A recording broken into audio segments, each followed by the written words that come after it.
Fala galerinha, estamos aqui no nosso último episódio, nosso nono episódio da primeira temporada do podcast Osteopatia Científica, que esse cara, o Léo, acabam juntando as ideias e montando um podcast para falar um pouco de osteopatia e ciência. E eu queria te perguntar antes, Léo, que deu na tua cabeça para fazer um podcast de osteopatia e falar de ciência e osteopatia? O que aconteceu com você? Soltou algum relé aí? Foi, o que foi?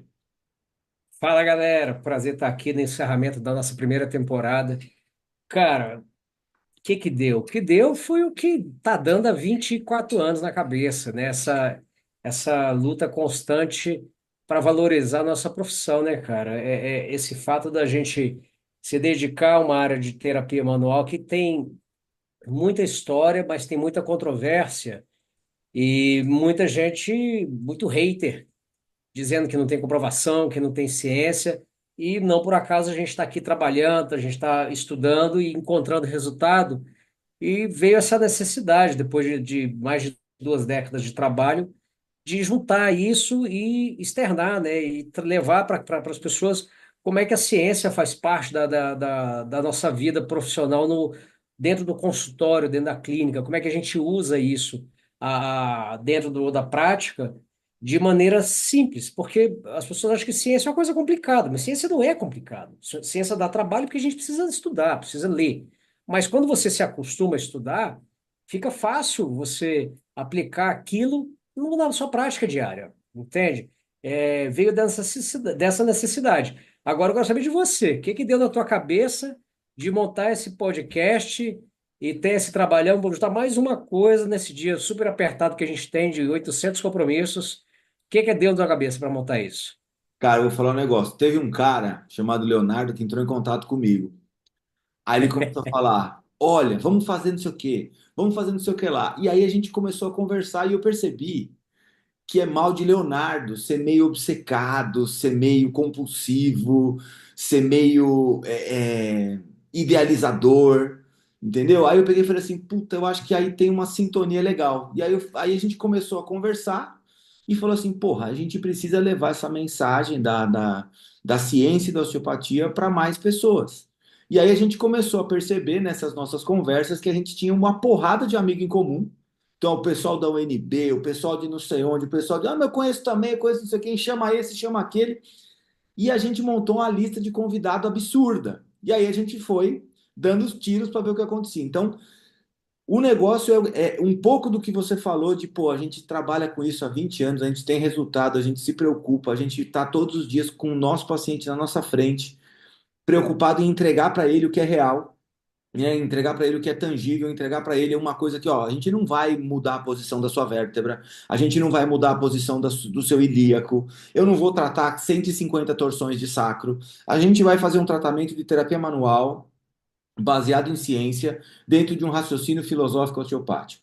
Então, a gente que faz isso todos os dias, a gente queria só ter um espaço para a gente poder falar disso e mostrar para as pessoas que pensam dessa mesma forma que eles não estão sozinhos. Então, assim, a gente está junto nessa, entendeu? Vamos juntar forças e vamos conversar com. E nessa primeira temporada a gente conversou com muita gente.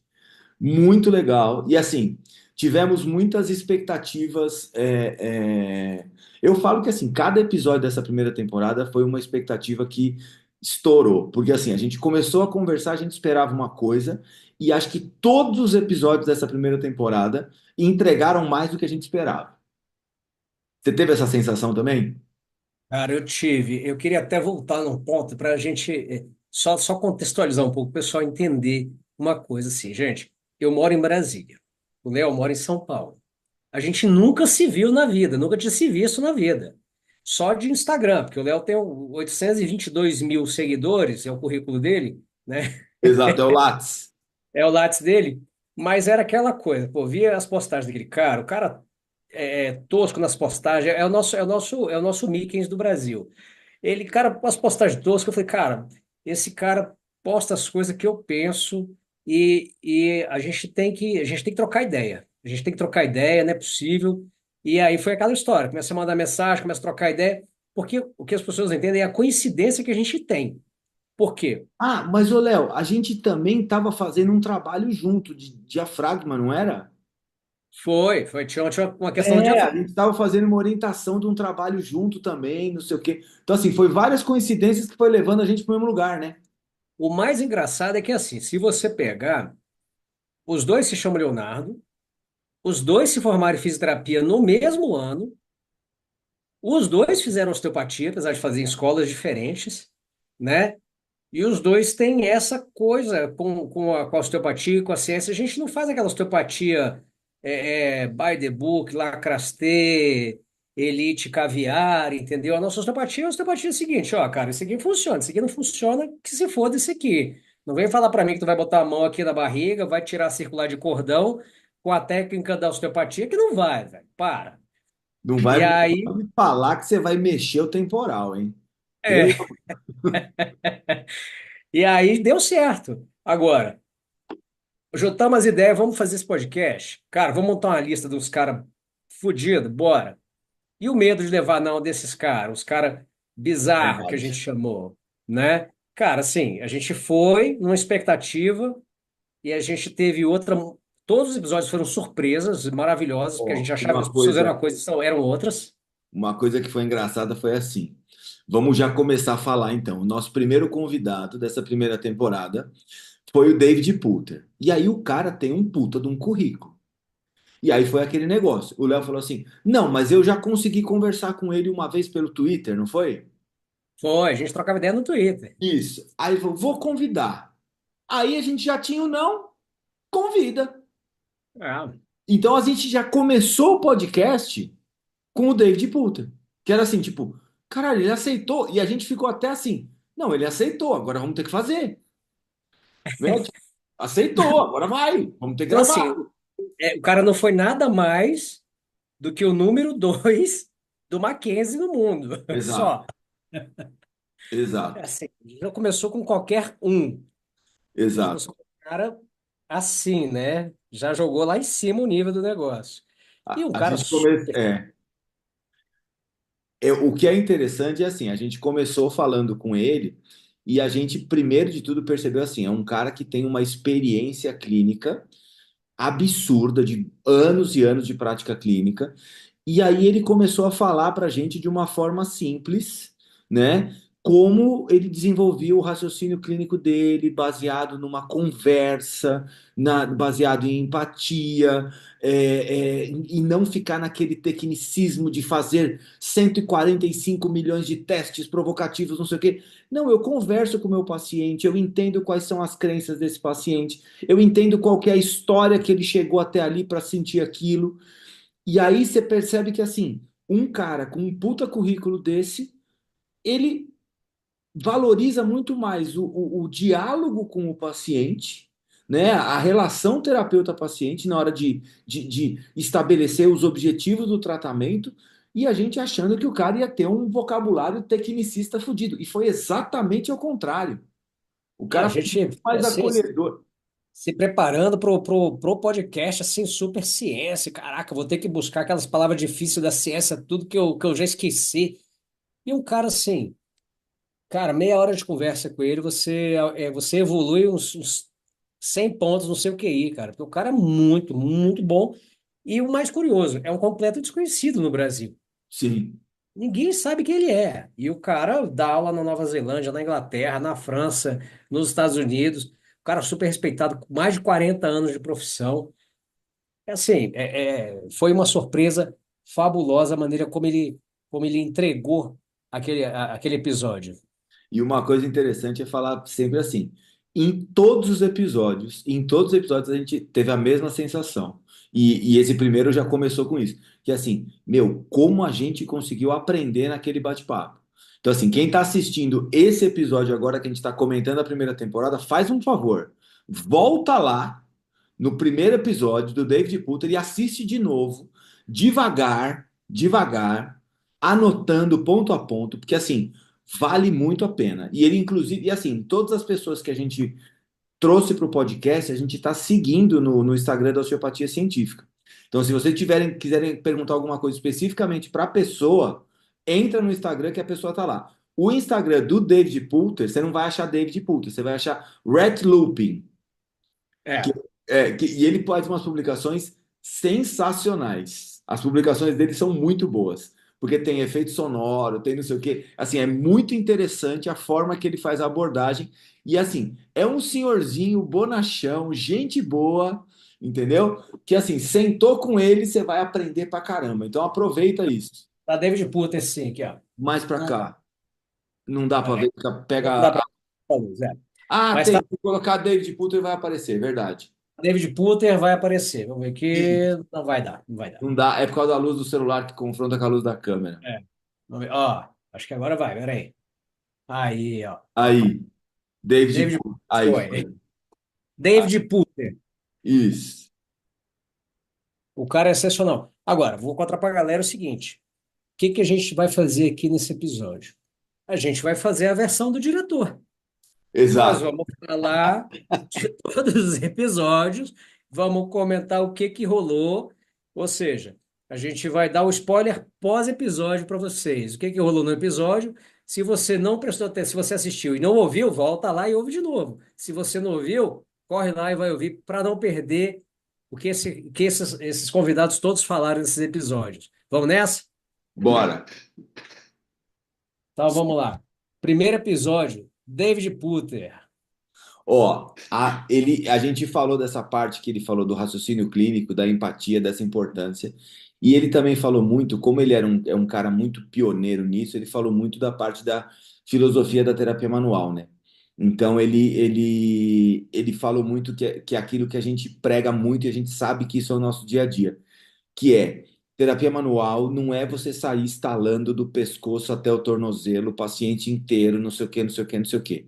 A gente precisa contextualizar as coisas e colocar as coisas dentro de um roteiro que faça sentido para o paciente. Então, não dá mais hoje em dia para a gente ficar pensando em terapia manual sem filosofia, né?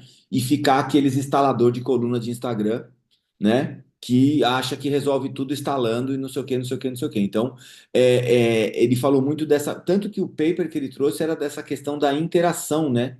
É Entre dele, inclusive.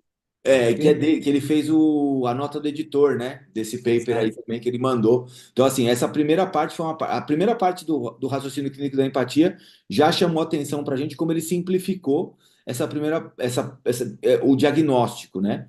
E como que ele falou, meu, a gente precisa ouvir muito mais o paciente. E a segunda parte foi a parte da filosofia da terapia manual mesmo, que é assim, meu, para de ficar instalador de coluna. Não é assim que funciona a vida, né? Ele é interessante isso que ele fala, né? O pessoal entender essa coisa do raciocínio clínico e da empatia. Assim, o que acontece é que muita gente fica robotizada, né, no raciocínio clínico, naquela coisa do A mais B, teste A com teste B dá resultado C, então e ignora a, o paciente, ignora o contexto do paciente, as crenças do paciente, as expectativas do paciente, né? Então ele traz justamente essa coisa de você respeitar, escutar qual é a expectativa do paciente, entender quais são as crenças, qual é o contexto no qual o paciente vive, para você ajustar o seu raciocínio clínico à realidade daquele paciente, né? Levar em conta isso na hora de ter essa interação, né? Que é onde ele juntou esses dois pontos. Agora, você estava falando de uma parte que ele fez muita questão de enfatizar também, que é essa parte da comunicação com o paciente, né? O quanto a gente se apressa hoje em atender todo mundo muito rápido. Não, tá com dor nas costas, vem cá, pera aí, deita aqui, tosse aqui, estala ali, pronto, vai embora. Não, ele traz essa parte de justamente vamos sentar, vamos conversar, deixa o paciente falar para você entender. Ele está te contando uma história. Se aquela pessoa chegou no seu consultório, é porque ele está sofrendo, ele precisa de ajuda e você tem que escutar, você tem que estar aberto ao sofrimento, a compreender o que aquela pessoa está tá sentindo e por que ela está te procurando, né? O que você sentiu mais nessa parte? Eu acho que isso aí foi uma parte que chamou muita atenção, porque assim, a gente muitas vezes, com a osteopatia, naturalmente a gente acaba se colocando como uma síndrome de Deus, sabe? Tipo, não, eu sei muita coisa, eu sou o osteopata foda, eu tenho 400 mil seguidores no Instagram, eu tenho não sei o quê. E, cara, na boa, com tudo isso, você não vai deixar de ser, você não vai conseguir atender o seu paciente se você não escutar o que ele está falando. Porque, assim, uma coisa que me chamou muita atenção é, ele falou algumas vezes isso, quem define os objetivos do tratamento é o paciente. O paciente define o que ele quer de você. E a partir do momento que ele definiu o que ele quer, o que que você faz? Você cria estratégias para ele chegar ali. Então, é estabelecer uma relação com empatia, com confiança, com boa estratégia de comunicação, e aí você faz o quê? Você constrói uma boa aliança terapêutica. E quando você constrói uma boa aliança, então assim, se você quiser aprender aliança terapêutica, escuta esse podcast. Porque É. assim, basicamente ele fala, olha, você precisa construir essa aliança terapêutica assim, assim, assim. Não só com as informações que esse paciente vai dar, mas também pela sua atitude. Então, o paciente está falando com você, olha no olho dele. Balança a cabeça positivamente, escreve o que ele está falando. Então, faz um contato visual, faz uma escuta ativa, fortalece essa relação, porque isso vai te dar mais resultado do que qualquer curso maravilhoso que você queira fazer. E escuta o seu paciente. E a gente está falando com um cara que, assim, se bobear, tem de profissão o que a gente tem de vida. É quase Entendeu? Então, isso. assim, é isso, a relação é essa. Então, assim, o que a gente tem de vida, o cara tem de profissão. Então, Ele assim, tem não é qualquer quarenta um e que está cinco falando anos. isso. O cara só tem 45 anos de profissão. Exato, é isso, é só isso. Então, assim, se um Né? cara com esse gabarito, estudando com quem ele estudou, né? Então, assim, tipo, sendo discípulo do Mackenzie, não sei o quê, não sei o quê, não sei o quê, ele fala pra gente que o mais importante é a gente conseguir organizar uma avaliação e ter empatia com o paciente, por favor, se coloca nessa posição, então, faz o que o cara tá falando. Escuta o homem É, ali, cara. porque ele enfatiza essa questão de estabelecer uma relação de confiança, né? Sim, Porque a pessoa ela tá ali no teu consultório, ela tá no momento que se ela não estivesse sofrendo, ela não estaria no seu consultório. Ela estaria tomando um remedinho em casa, botando um qualquer calorzinho. outra coisa resolveria, né? Qualquer outra coisa seria importante, menos estar no seu consultório, né?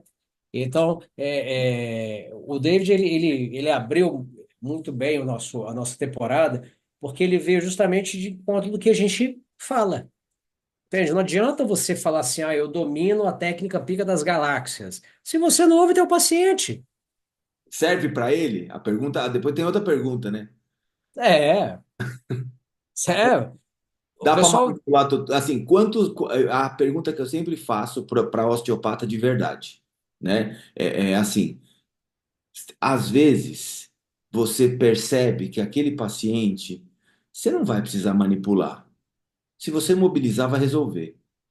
Para que você precisa fazer? Para fazer o estalinho, para ficar bonito? Tem necessidade, entendeu? Então, assim, é entender que a sua abordagem, a sua intervenção não é a parte mais importante.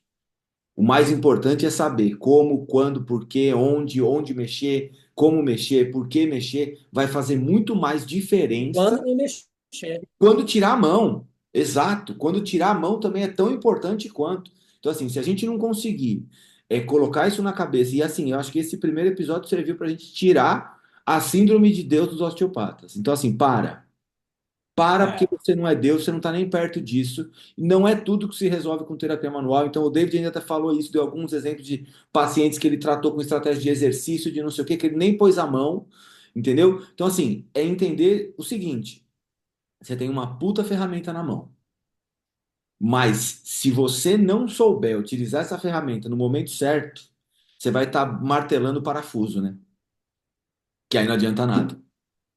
É. Então, é entender e contextualizar para o seu paciente o que faz sentido no processo que ele te procurou.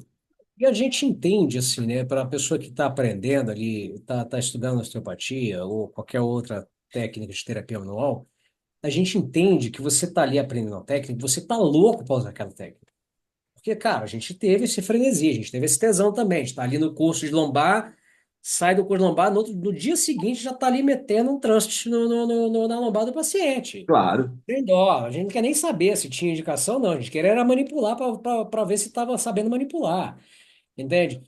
Mas a verdade é, treine no curso, aprenda a manipular, mas mais do que isso, né?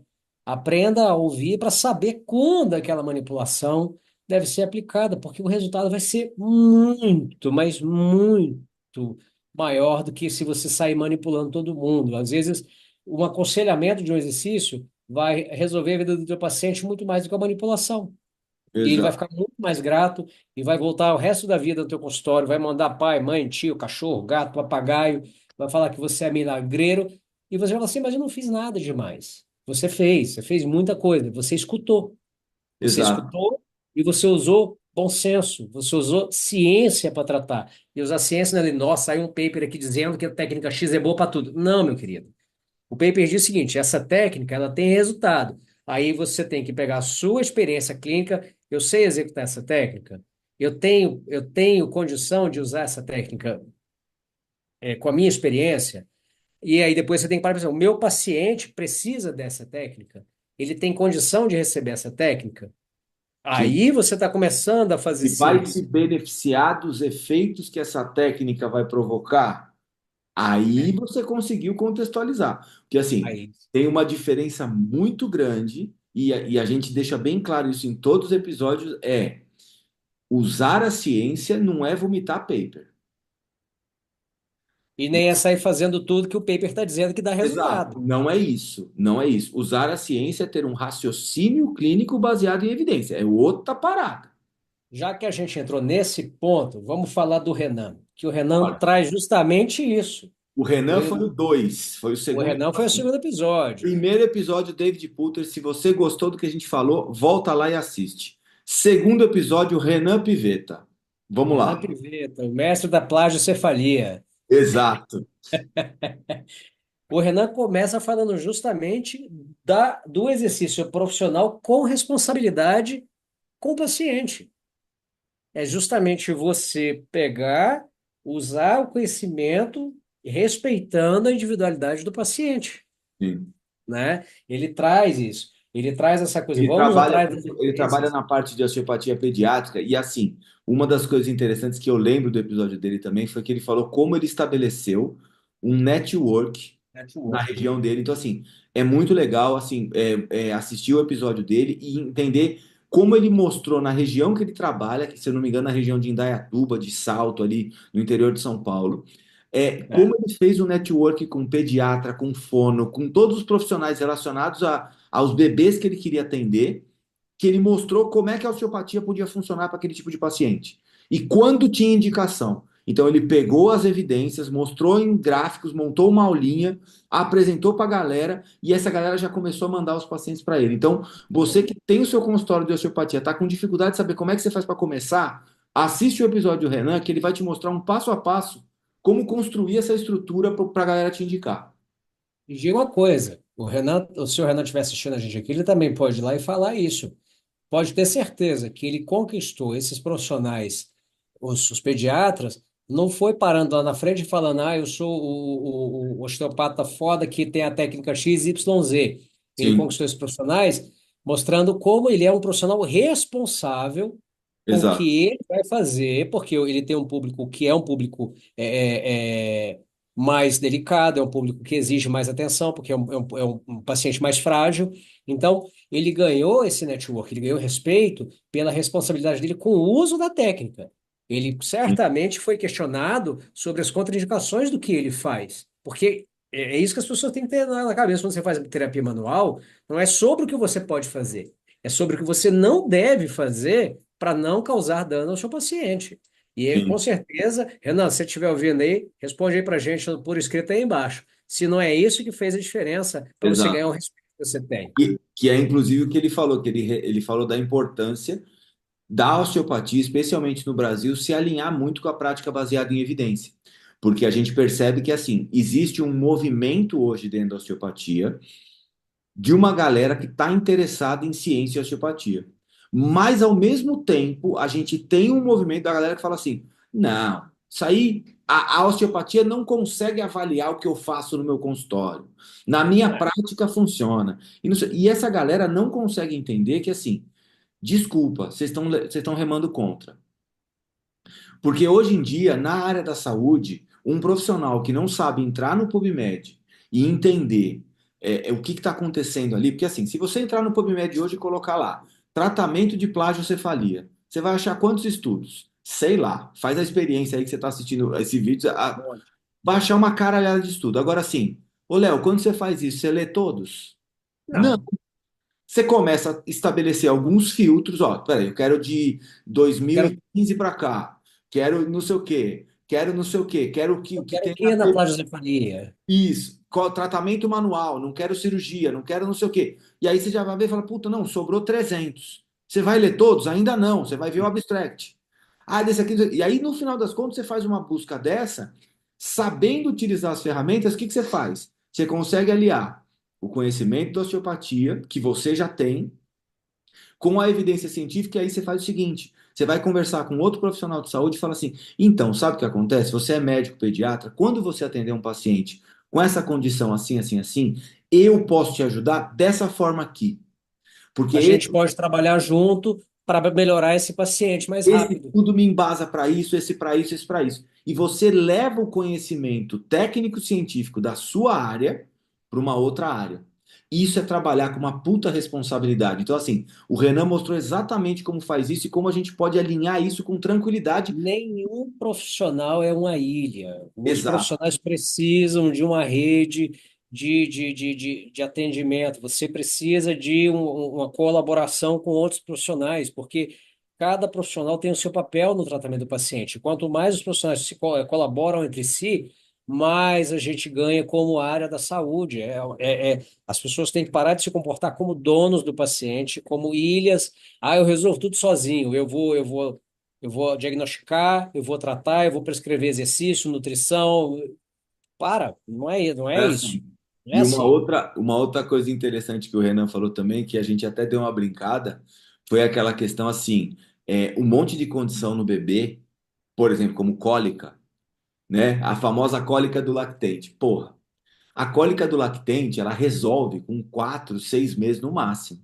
E aí você pega estudo, e isso é o curso natural da condição. Aí você pega uma porrada de estudo que fala assim: não, a osteopatia trata a cólica do lactente. Em quanto tempo? Em 6 meses. Porra, amigo, isso é curso natural. Não é, entendeu? Não tem como ser. Então, assim, é exatamente você embasar para você conseguir entregar o que é real para o seu paciente. Porque você imagina o que. Eu tento, às vezes, nessa hora, me colocar no lugar de um pai, de uma mãe. Pô, você tem um bebê que está com algum tipo de condição. Você é primeiro filho. Você já está naturalmente mais desesperado, você não sabe como é que funciona aquilo. Você está buscando uma solução. Aí você vai cair na mão de qualquer pilantra por aí, o que que vai acontecer? Ele vai te vender uma porrada de coisa. Aquilo é real? Não. Ah, vamos usar. Eu lembro, na época dos meus filhos, era para cólica se usava funchicória. Chegou a Sim. Funchicória. E aí eu li na caixinha da Funchicória que estava escrito assim: esse medicamento encontra-se em vias de comprovação. Aí um amigo meu teve filho e eu fui na casa dele e tinha lá o potinho de Funchicória. Eu peguei o potinho, tá escrito a mesma coisa. Pô, minha filha mais velha tem 18. Então, assim, há 18 anos eles estão em investigação e eles não conseguiram ter uma conclusão. É. Agora, você olha só. A gente falou várias vezes em vários episódios, né, de como é que era achar um artigo científico na nossa época de faculdade, né? Exato. Tinha um trabalhão, tinha que ir lá eu ia no Ministério da Saúde pedir lá diretamente na Bireme, que a Bireme, para quem não sabe, é do Ministério da Saúde, funciona lá dentro. E aí recebia aquele calhamaço desse tamanho, tinha que ler aquilo, depois voltar e falar assim: eu quero esses aqui, marcados com um xizinho aqui. E hoje em dia, tá tão mais fácil, tá tão mais simples. Hoje até com as ferramentas de inteligência artificial, ficou muito mais fácil até você selecionar o que você quer. Sim.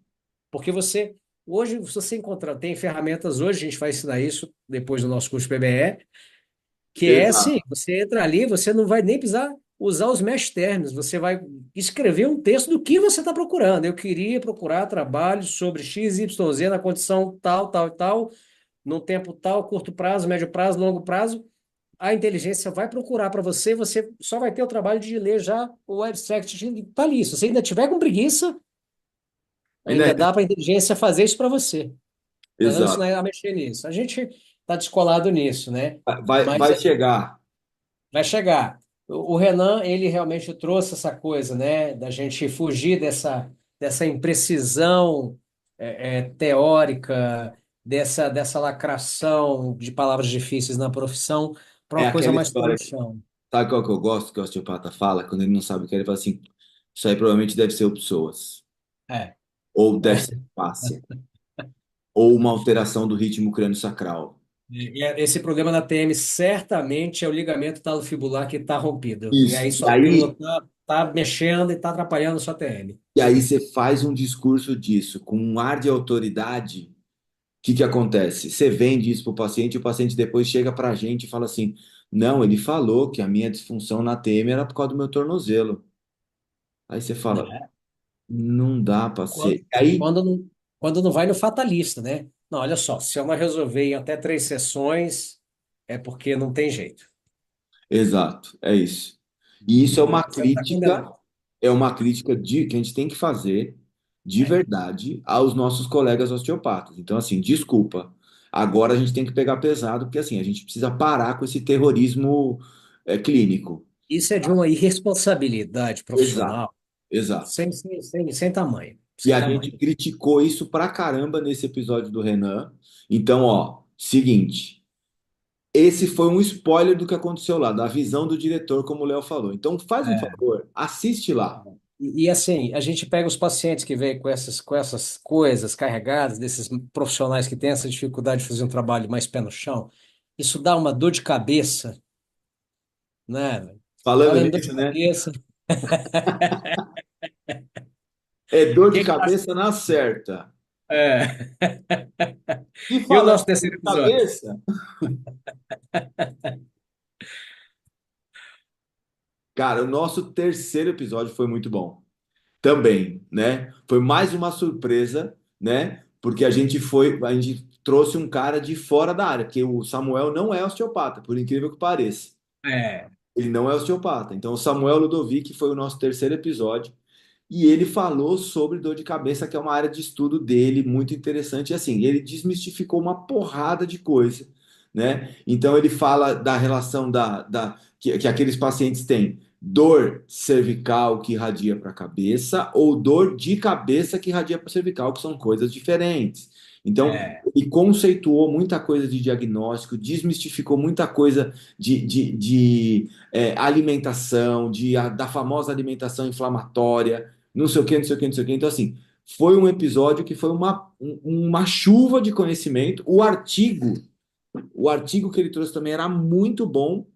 E a excelente. gente até comentou que ele já tinha conhecido a pesquisadora, não sei o que, não sei o que, não sei o que. Então, assim, foi muito interessante e ele fundamentou muito bem a tal da dor de cabeça, né? A cefaleia, as enxaquecas e a cefaleia cervicogênica, né?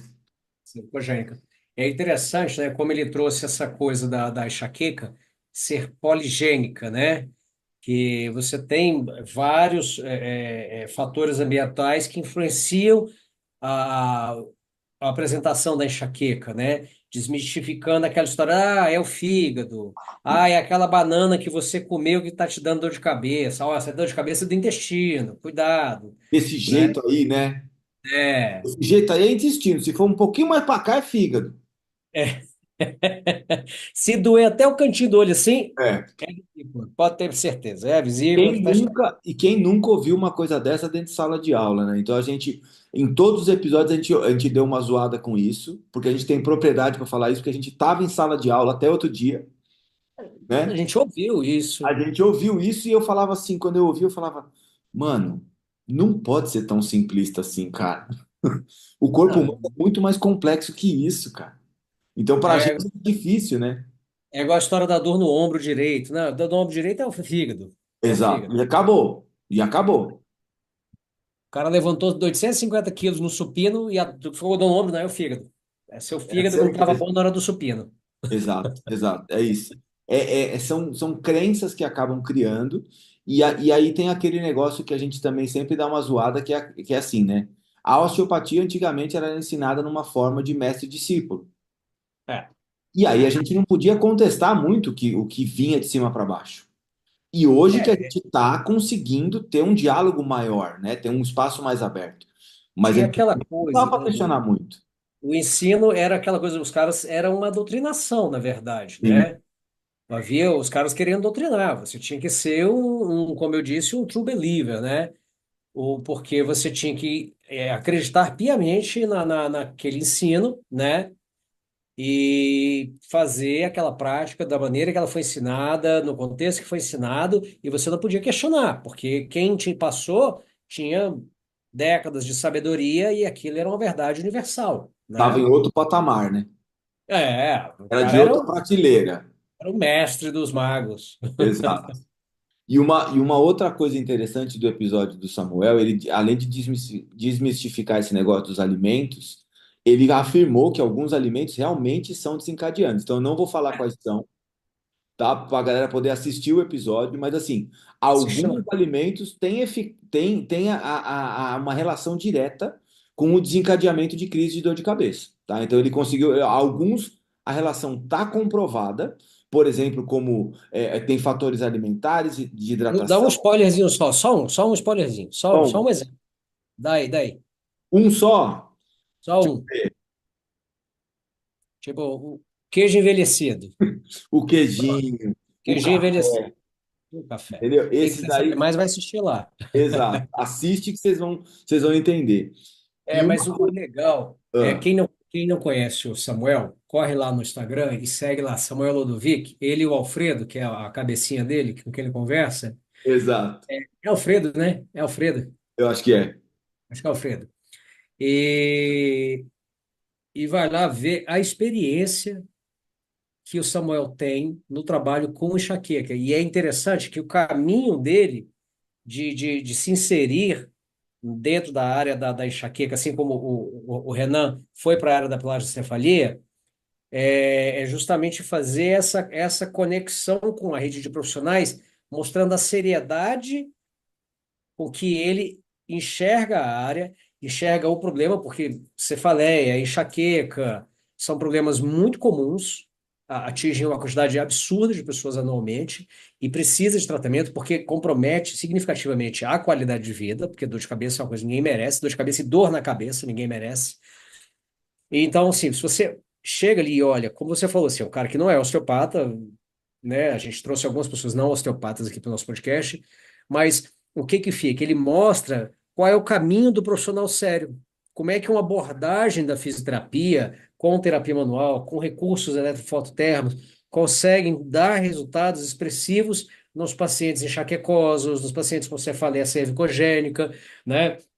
É muito bacana essa maneira como ele mostra a, a individualização do tratamento, a abordagem centrada no paciente, né? E é mais um que fala que a gente não pode ter tratamento padronizado sem respeitar as particularidades de cada paciente. Então, mais É, uma vez, a gente tem um profissional falando da avaliação individualizada de cada um e como você deve fazer esse manejo, especialmente nos pacientes com dor de cabeça.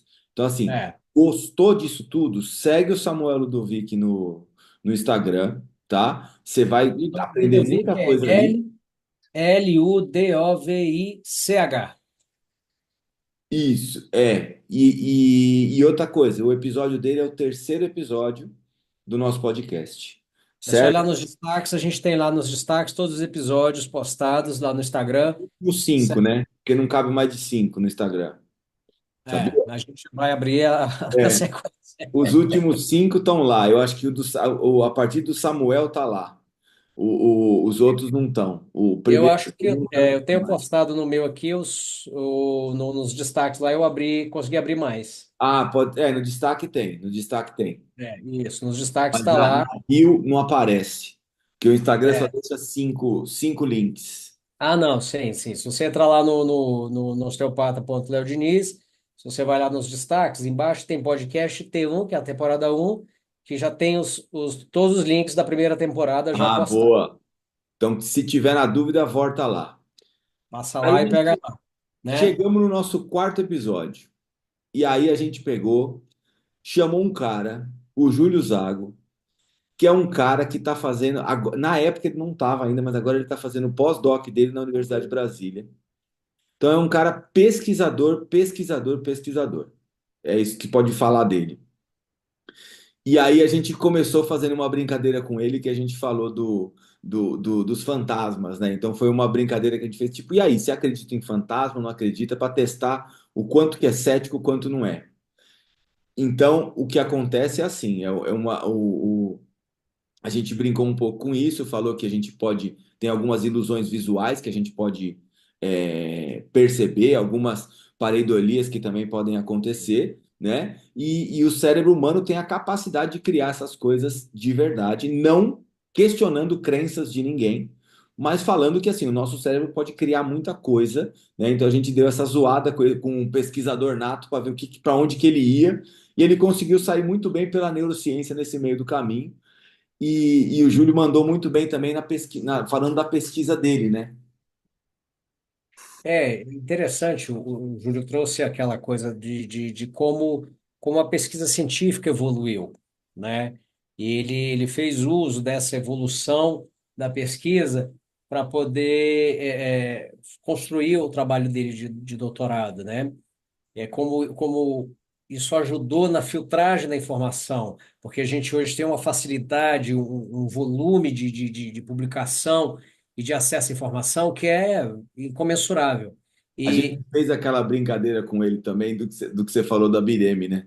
Porque assim, é, ele lá no sul, ele é do sul, agora ele mora em Brasília. E ele falou: Meu, era um trabalho pegar um artigo, nossa, tinha que ir lá, tinha que voltar, tinha que não sei o quê. E aí, às vezes, o artigo não falava o que você queria, tinha que pegar outro e tal. E hoje está muito mais fácil, então é, não tem tá desculpa. louco. A gente tinha que fazer perguntas muito vagas na Bireme para os caras entregarem, sei lá, uns 800 artigos e a gente achar o que queria, porque senão a gente tinha que ficar voltando lá 200 vezes, né? E agora, o interessante, assim, o Júlio trouxe uma coisa sobre o joelho, né? Sobre do fêmur patelar, mas eu achei interessante, assim, que o que o Júlio trouxe de mais interessante foi essa luta que a gente vive hoje da ciência com a pseudociência, da qualidade dos estudos, né? Porque é muito fácil hoje você publicar um artigo. Você tem, assim, milhares de revistas científicas de acesso aberto, sem revisão adequada, sem revisão de qualidade, e uma pessoa que é muito bem engajada, que tem muito seguidor, publica um artigo numa revista predadora dessas, sem revisão por pares, sem fator de impacto relevante, e joga aquilo ali e vende aquilo como uma verdade, quando o trabalho dele não é reprodutível, não tem uma base estatística forte, não tem um efeito de um tamanho de efeito adequado, o N do estudo não é relevante, e aí são as armadilhas que a gente tem dentro da saúde, não só para o paciente, mas mais ainda para o estudante, para o profissional que quer se capacitar, que quer melhorar a sua prática, que quer passar para um outro nível, quer sair daquela coisa basiquinha de faculdade, bota E tênis, dá uma o, alongadinha. o estudante não vai ter a mesma quantidade de filtros que a gente tem. Então, É, por exemplo, ele vai receber um folder de um curso lá. Aí ele vai ver, esse aqui é o Joãozinho da Ventosa. Aí o Joãozinho da Ventosa dá um curso de ventosa, aí ele entra no Instagram do Joãozinho da Ventosa, o cara 200 mil seguidores. 300 mil seguidores, aí você vê ele atendendo um monte de famoso, não sei o quê, não sei o quê, não sei o quê. Esse cara estudante que saiu dali, ele não tem o senso crítico suficiente de perceber o seguinte: atender um famoso não é nada. É. Não é Simplesmente nada. estar no lugar certo na hora certa.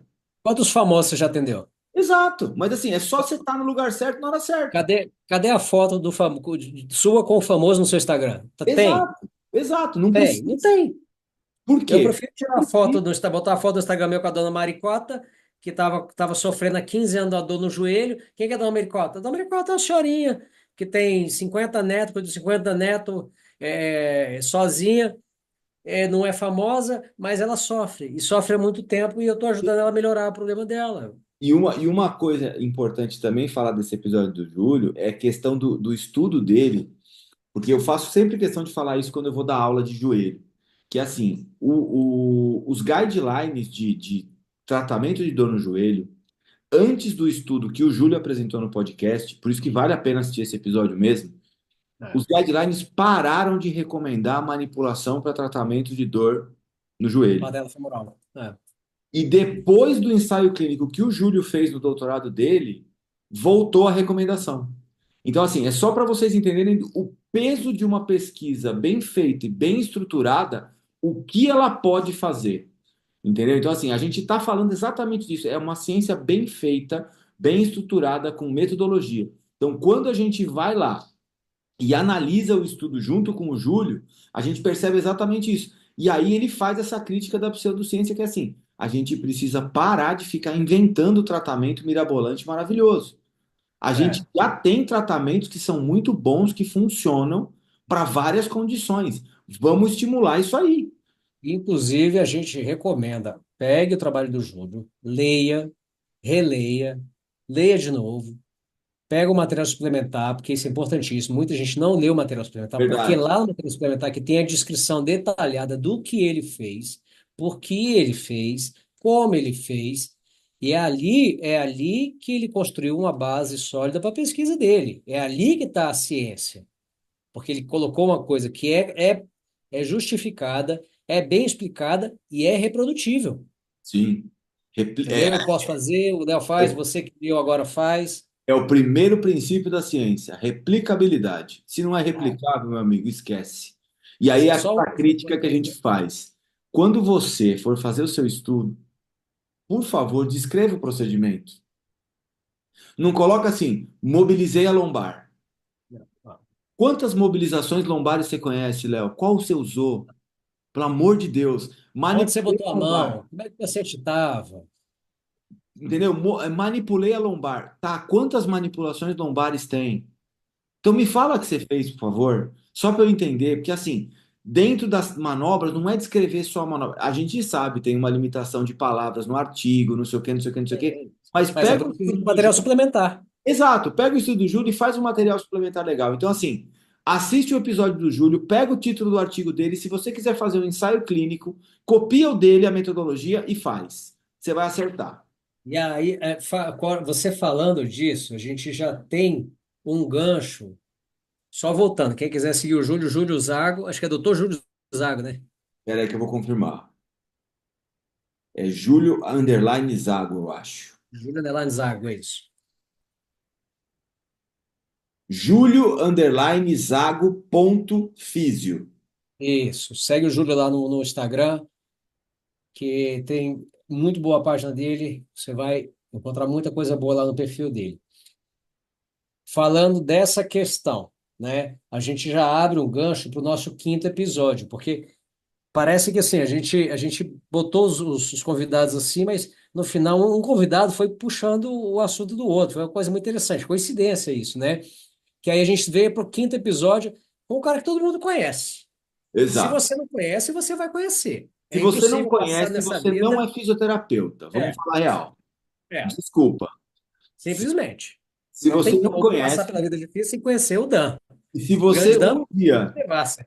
Exato. E se você não sabe pronunciar o nome dele, não se preocupe, nós também não sabíamos. Quase ninguém sabe. Não, e é bom falar porque assim, tem o Dan Pio Devasser, que é o Dan do Mulligan, para facilitar para a galera.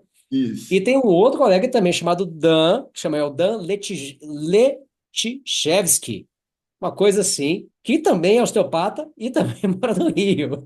Ah lá. Mas é Tá Dan, vendo? Você o achou que não era Dan, possível ter dois Dan? o Dan do Mullig é Dan Gottlieb Pildenweisser. É isso. Que o Dan é outro cara que tem 40 e poucos anos de profissão, né? É um cara muito viajado. Cara, a gente começou o episódio dele falando do momento nostalgia.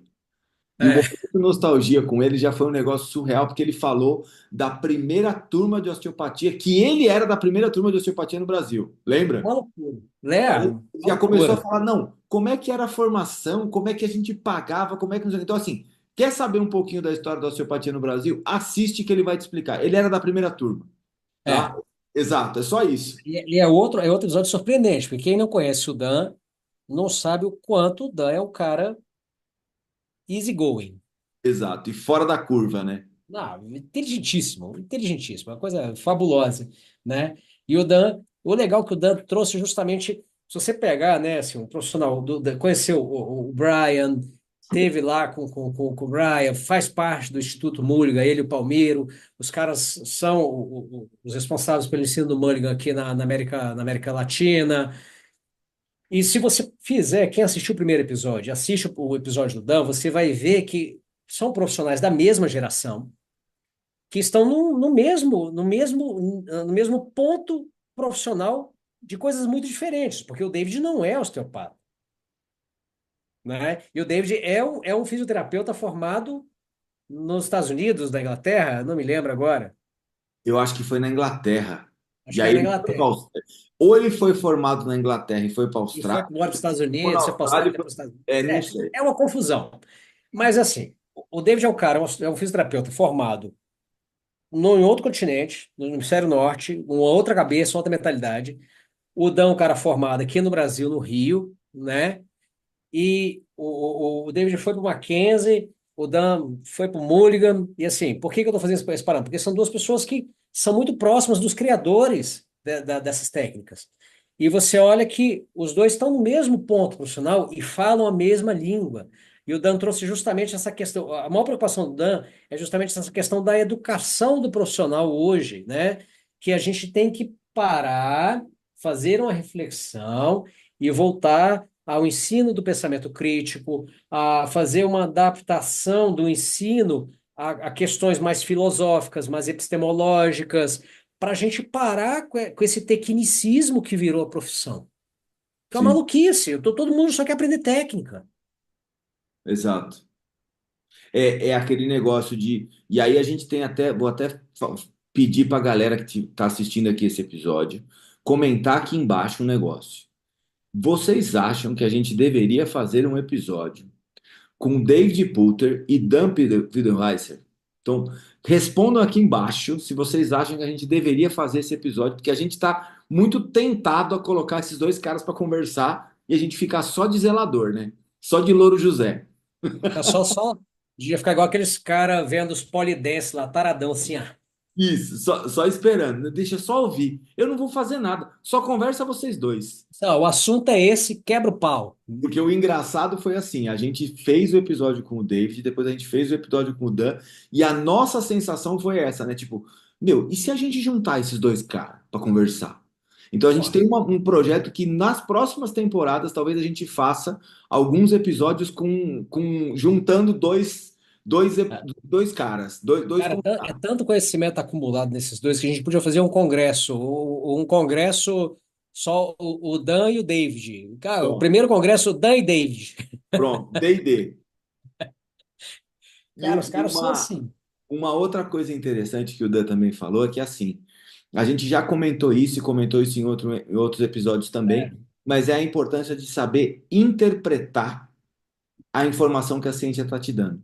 Então, é aquele negócio, não é porque está publicado que é bom, não é porque não é porque você tem um estudo falando, porque, por exemplo, tem estudo falando que o paciente que não vai ao banheiro, ele pode ter depressão porque ele não tem serotonina. Cara, desculpa, a serotonina liberada no intestino serve para o relaxamento da mucosa intestinal. Ela não é usada no cérebro, é outra serotonina. Então não tem relação direta com ir ao Tu banheiro e lembra ter. aquela história do transplante de cocô, né? Que o cara ficava mais feliz? Tu Exato. lembra disso? Então assim, a gente precisa saber interpretar a evidência, entender o que é e entender quais as limitações da aplicação daquilo no nosso dia a dia. E aí ele falou um negócio que eu sempre falo bastante, que é assim, uma coisa que eu tento exercer no meu dia a dia. O que que a gente percebe na prática? Que a gente tem o pesquisador aqui e a gente tem o clínico aqui. E esses caras meio que não se conversam. Então, assim, o Dan é um cara que ele é clínico, ele não é pesquisador, ele não publica estudos, mas ele é um cara que consome ciência com muita facilidade. Então, ele sabe interpretar e sabe praticar aquilo com facilidade. E aí, o que que E ele pratica a percebe? ciência do lado Do do clínico. clínico. Exato. E aí, É. o que que ele fala? Ele fala como clínico, porra, a gente precisa trazer o pesquisador para mais perto do clínico e precisa levar o clínico para mais perto do pesquisador. Porque a dúvida que o clínico tem, o pesquisador não está respondendo, ele está respondendo a dúvida dele, que não é dúvida de clínico. Então, esse É, meio de campo a gente precisa fazer mais. E o episódio com o Dan, ele falou exatamente isso. Ele falou, meu, a gente precisa fazer esse meio de campo. A gente que é clínico, consome ciência, que faz essas coisas, a gente precisa fazer esse meio de campo. Tem um gap aí que não tá legal. isso eu posso dizer até por experiência própria, né?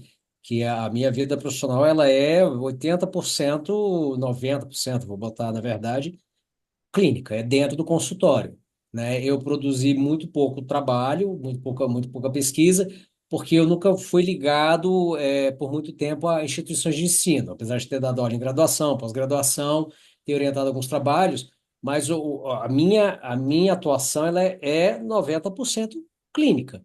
Mas é a mesma coisa, eu consumo ciência diariamente, por quê? Porque eu tenho as minhas perguntas clínicas que precisam ser respondidas e a resposta está na ciência. E, e o que o Dan quis dizer foi justamente isso. Eu que estou ali todo dia no consultório, atendendo e observando os outliers da ciência, que geram mais perguntas, eu não consigo achar as respostas dentro do que tem hoje de pesquisa disponível. Porque o cara que está dentro da faculdade, só está na faculdade, não está atendendo o paciente, ele não consegue observar esse comportamento não linear dos pacientes para conseguir construir novas metodologias que possam sanar esse gap que existe dentro da saúde entre o que o cara teórico está fazendo e o prático está fazendo. Porque, na verdade, quando o cara fala assim, mas na minha prática funciona. Tem gente que fala assim, a minha prática funciona, mas às vezes na prática está funcionando, um cara responsável como é o Dan, que consome ciência, a prática dele funciona porque ele sabe usar a ciência a favor da prática dele. Mas aí, quando ele vai conversar com o pesquisador não consegue compreender o que está acontecendo entre a teoria que saiu daqui e a prática que precisa ser adaptada aqui. E aí ele não consegue modificar a metodologia aqui para alcançar o prático aqui, para responder à necessidade do prático. Porque ela falou assim, cara, pesquisa isso nesse sentido para mim.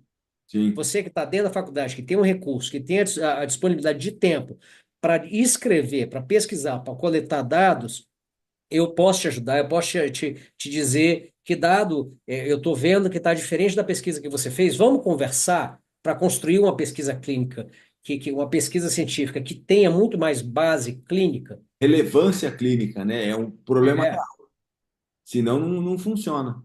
E, o, é, e um outro ponto importante é que o Dan também, ele sendo adepto da terapia manual, sendo osteopata, sendo professor de Mulligan, ele falou também da importância de movimento, da gente integrar tudo que a gente faz, que esse paciente não vai embora para casa fazendo uma run, né? Ele vai embora para casa andando, né, cara? é, Entendeu? Então, assim, aquela história do tratamento de terapia manual passivo, né? Fazer o hands-on e falar, agora eu resolvi tudo, cara, não é assim mais. é. Não se frustrem, porque a gente já se frustrou dessa forma, então a gente não quer passar essa frustração para vocês. Então, assim, não existe um trabalho completo num paciente com uma condição musculoesquelética se você não fizer uma integração de movimento. Se você não E fizer vai de encontro culpa, realmente aquilo que o próprio David também falou. E quem for lá exato, no perfil do David vai ver que o David, ele necessariamente, quase toda postagem do David, ele fala que movimento é vida. exato. Né? Assim, se caras que estão aí trabalhando há 40 e tantos anos na profissão, ainda muito ativos, tendo resultados sempre satisfatórios, estão dizendo para você, escute o seu paciente, use o movimento, seja mais cético, mais crítico, esteja mais aberto. Se o cara está falando isso para você, alguma razão ele tem. E aí eu já vou aproveitar isso que você falou para fazer o gancho para o nosso sexto episódio. Porque o Rodrigo Ângelos, ele falou exatamente o quê? É. Que a combinação de terapia manual e exercício é muito eficaz no tratamento de radiculopatia cervical, que foi o nosso tema. Então, ó, só para constar, se vocês quiserem seguir o Dan Pildenweiser, o Instagram dele é d.pildenweiser. Mas se você escrever Dan Pildenweiser, não vai ter dois. É, se você colocar Physioscience, você vai achar o Dana também. Isso, ó, o Instagram dele é DPILDER Wasser, Dan Pildenweisser. E aí Isso. vocês podem seguir lá, que vocês vão gostar também, que ele posta muita coisa interessante. E o nosso sexto episódio foi do Rodrigo Anjos, que eu estava falando para vocês, que é a questão da que ele fala que ele trabalha muito com as hérnias, né? Então sigam o Rodrigo Ângelos também no Instagram, que vocês vão gostar, que é Rodrigo Ângelos no Instagram dele. E É. ele fala, e a gente falou de radiculopatia cervical, né? Primeiro a gente falou um pouquinho da dificuldade da elaboração do É Rodrigo, diagnóstico. Rodrigo Ponto Ângelos, Rodrigo.Ângelos, com com S, né? dois L's. Isso, dois L's e S no final. E ele fala do tratamento da radiculopatia com aquela combinação famosa que está recomendada em todos os guidelines, que é a tal da terapia manual e do exercício, que não tem para onde correr. Exato. Então, e aí o que ele trouxe um artigo muito interessante também para a gente, muito bem estruturado, né? Então, isso é um privilégio que a gente teve de trazer essas pessoas nessa primeira temporada, que eles trouxeram artigos muito bem feitos. Então, se aprender metodologia nessa primeira temporada também já ajudou naturalmente, né? Porque É. foram artigos muito bons e a gente ficou discutindo o artigo quase uma hora durante o episódio, 40 minutos pelo menos, então foi bem interessante. E aí ele falou um pouco do tratamento da radiculopatia, da combinação, né, de terapia manual e exercício, e como ele faz isso todos os dias, né? E ele, uma coisa legal, assim, o Rodrigo, para quem não conhece, o Rodrigo, ele é professor hoje no EBO, né, na formação de osteopatia do EBO, e o Rodrigo, ele trouxe justamente outra coisa que é parte hoje da fisioterapia, da terapia manual moderna, que é a educação do paciente e a participação ativa do paciente na tomada de decisões clínicas, na execução do tratamento, é dar justamente a importância, o lugar devido do paciente no contexto de cuidado da sua saúde, né? Que ele fez questão de ressaltar isso, né? Que o paciente tem que estar inserido nesse processo, ajudando a decidir o que fazer, quando fazer, como fazer, porque isso ajuda a acelerar o processo de melhora do paciente, E né? assim, parece repetitivo, porque você percebe que a maioria falou mais ou menos a mesma coisa, mas não É, é que falou a mesma coisa, é que a questão é assim, o que a gente está falando é de ciência, de replicabilidade. Então, o que é replicável e o que vai te dar resultado é assim que funciona.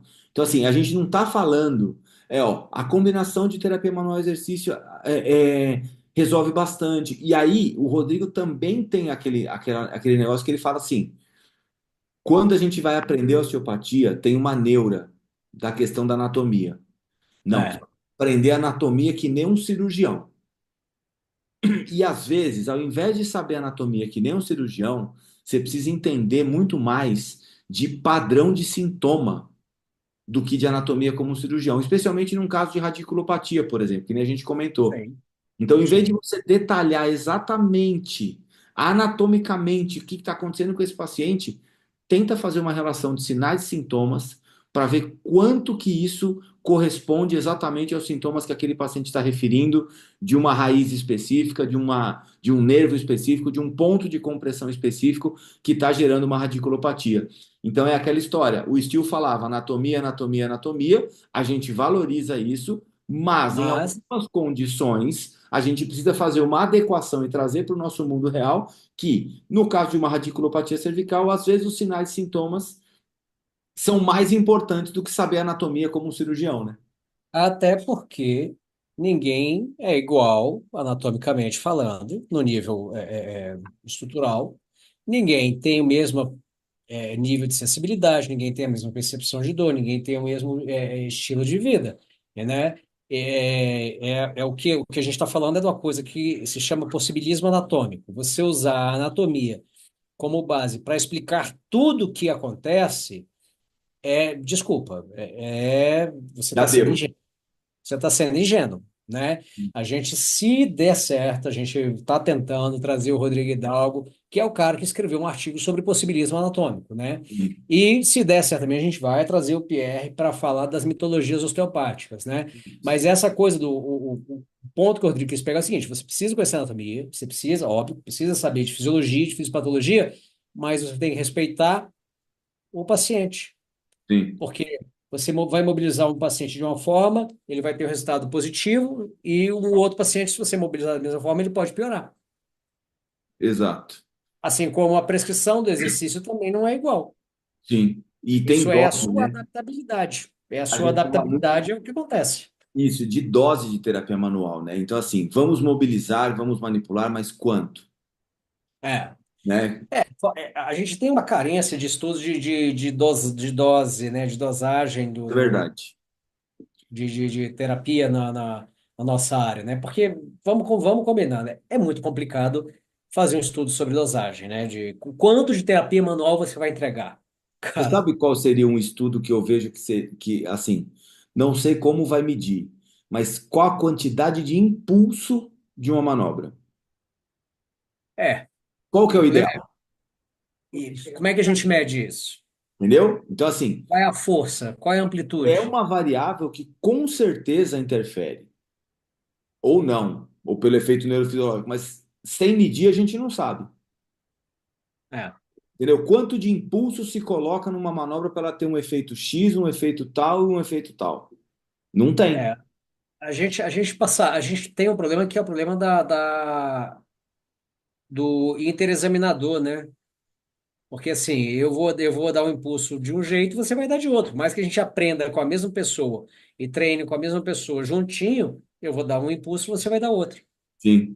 Uma coisa que eu faço quando eu vou orientar trabalho, por exemplo, a gente fez um trabalho recente sobre manipulação do talos. A gente usou aquela manobra direta de contato pisiforme. E o É, que a gente fez? A gente padronizou a execução da manobra. Então, a gente fez um treinamento de 2 horas para todos os alunos fazerem a manobra exatamente igual. Entendeu? Então, isso eu acho que é uma coisa que poderia começar a se preocupar nos próximos estudos para sim. padronizar a execução de algumas manobras para fazer. Senão fica naquele negócio. Puta, o mesmo cara tem que tratar cento e não sei quantos pacientes do estudo todo. Entendeu? Aí fica muito desgastante para o cara. Então, assim, você pode ter 10 terapeutas, mas esses 10 terapeutas estão fazendo a manobra exatamente do mesmo jeito? Ou com menor variabilidade possível. Exato, diminuir, né, a variação entre eles, pode ser? E aí encontrar um meio de medir essa, essa força de impulso, que Sim, também é importante, né? é. Quantos joules, quantos newtons, joules não, quantos newtons você vai aplicar ali, né? Quantos Tá. quilos você vai aplicar ali? É É, uma coisa a se pensar, né? e aí tem aquela história também, num paciente que tem o IMC maior, que é mais gordinho, É, é a mesma força que eu uso para ter o mesmo efeito do que o paciente que o IMC é menor e mais magrinho? Não sei, é, entendeu? Porque Assim, também aquele a gente cara, tem que pensar. não sei se você deve atender uns cavalos aí, eu atendo uns cavalos que são lutador de MMA, Ah, não sei o quê. Pô, você vai fazer uma manobra de dog no cara, o cara é nossa, duro, bicho, que nem um pilar. primeiro, eu sou pequeno, não dou conta de fazer o dog do cara grande. Não, é um negócio que você fala assim, mano, será que essa força que eu tô usando para fazer aqui? Vai chegar lá. Não, ou eu tô passando do ponto, porque assim, como o cara é grande, o cara é forte, a sua tendência é já usar mais força. Então, será que se eu usar mais força aqui, eu não posso machucar, apesar do cara ser um lutador de MMA? É, Entendeu? Então, assim, esse tipo de estudo, eu não sei como, tá? Eu tô só chutando aqui, viu? Eu não sei nem como que construiu a metodologia para avaliar isso, tá? Não sei nem quais são as ferramentas que você vai usar para avaliar isso. Mas é só numa viagem aqui, eu tô chutando, porque esse, e eu acho esse que isso é tipo bem de cara, você interessante. pega caras muito hipertrofiados, pessoas muito hipertrofiadas, e quando eu falo muito, é o seguinte, os caras gigantes, tipo Arnold Schwarzenegger, Sim, entendeu? Aqueles caras monstruosos mesmo. Assim, eles são outliers. A gente não pode ter sabe esses o que caras como acontece? referência. Dependendo Ué? dependendo de onde você trabalha hoje, sabe o que acontece? Você tem uma quantidade de paciente desse tamanho, porque assim, o acesso a anabolizantes e afins tá muito fácil. Então a Sim. galera tá tomando coisa para dinossauro, entendeu? Então a galera tá É. ficando com um tamanho que você fala, mano, não é possível, não tá normal. É. Mas vamos voltar para o A gente nosso. falando desse negócio de tentar encontrar um padrão e tentar ver uma maneira de medir, eu acho que entra muito no assunto do nosso sétimo episódio, né? Que Quando a gente foi falou com o Felipe Amatuzzi, Felipe né? Amatuzzi. Que é a questão seguinte. qual que é o papel de uma manipulação de alta velocidade? É instalar ou é gerar um estímulo neuromotor, Sim. né?